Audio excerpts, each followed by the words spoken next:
राम राज काहू नहीं व्यापा।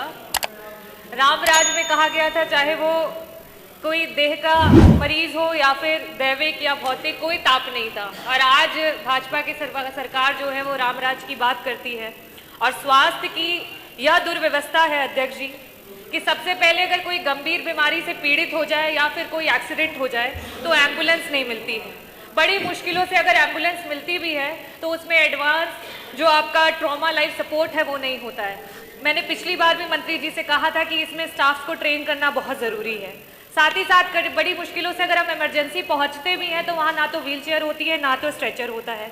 इमरजेंसी में आपके मरीजों के अनुपात पे डॉक्टर्स की उपलब्धता नहीं होती है, भर्ती करने के लिए बेड नहीं होता है, वेंटिलेटर नहीं होता है, दवाइयाँ मंत्री जी कह रहे थे कि हर तरीके की मेडिसिन उपलब्ध हैं।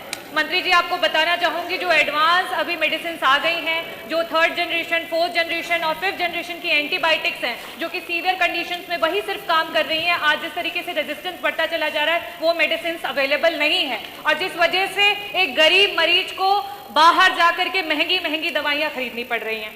साथ ही साथ डायग्नोस्टिक की आप बात कर रहे थे कि पीपीपी मॉडल पे आज ये स्थिति है कि किसी भी अस्पताल में जो बेसिक आपके डायग्नोसिस के चीज़ें हैं वो उपलब्ध नहीं है और मरीजों को बाहर जाना पड़ रहा है। अध्यक्ष जी समय बहुत कम है तो मैं अपनी बातों को थोड़ा जल्दी कहूँगी। सबसे प्रथम जी 1 मिनट आपको दें। बोलिए 25 करोड़ की आबादी में अगर हमें स्वास्थ्य व्यवस्था को ठीक करना है तो हम ये तो मानते हैं कि सबसे पहले कि स्वास्थ्य को ठीक करने के लिए प्रिवेंट करना पड़ेगा कि बीमारी ना हो।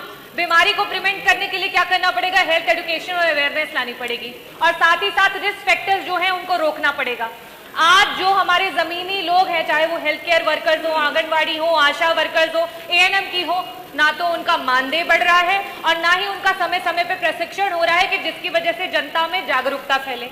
अगर हम और इसी की वजह से चाहे वो कम्युनिकेबल डिजीजेस हो चाहे नॉन कम्युनिकेबल डिजीजेस हो उनका डेटा बढ़ता चला जा रहा है। कागजी मंत्री जी ने जो भी कह दिया हो, लेकिन पूरा सदन इस बात पे मंजूरी देगा कि पिछले 1 वर्ष में डेंगू से कितनी जानें गई हैं। हर किसी का दिल दहलाती है कि कितने लोग हमारे बीच से चले गए डेंगू की वजह से। जो इस तरीके की मौतें हो रही हैं जिसे रोका जा सकता है, लेकिन सरकार की निष्क्रियता की वजह से वो लोग हमारे बीच से चले गए, ये बड़ा ही शर्मनाक है। ये जो आपने बजट दिया है सर, इस बजट में मेडिकल कॉलेजेस की बात की है।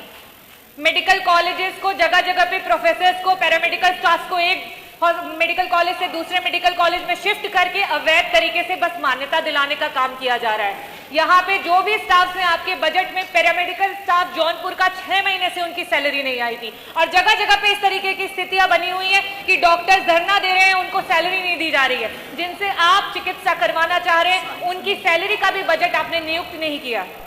अध्यक्ष जी, लैब टेक्नीशियंस के नाम पे इतने कम लैब टेक्नीशियंस हैं कि या तो जांच नहीं हो पाती और जांच आती है तो उसकी रिपोर्ट तब तक आती है जब तक बीमारी बहुत आगे पहुंच चुकी होती है। मैं आयुष्मान भारत के बारे में बोलना चाहूंगी कि बार बार सरकार इस स्कीम का हवाला देती है। बस ये लास्ट में यही बोलूंगी कि आपके सरकार के द्वारा ये रिपोर्ट आई है कि आयुष्मान भारत का जो बजट सरकार केंद्र सरकार के द्वारा दिया जा रहा है और साथ ही साथ जो राज्य सरकार के दिया जा रहा है वो बहुत ही कम है और उसमें सही तरीके से पूर्णतः इलाज नहीं हो पा रहा है और इसको बढ़ाया जाए। और सारे जितने भी आपके प्राइवेट हॉस्पिटल्स हैं जो इसके साथ कोलैबोरेटेड थे वो बड़े ही परेशान हैं और मरीज भी परेशान है क्योंकि उनका भुगतान भी नहीं हो रहा है। तो अध्यक्ष जी, जो स्वास्थ्य रिलेटेड मुद्दे हैं उन पे तो आपका बजट ही नहीं आया है, तो इस बजट का कोई औचित्य ही नहीं होता है। बहुत बहुत धन्यवाद।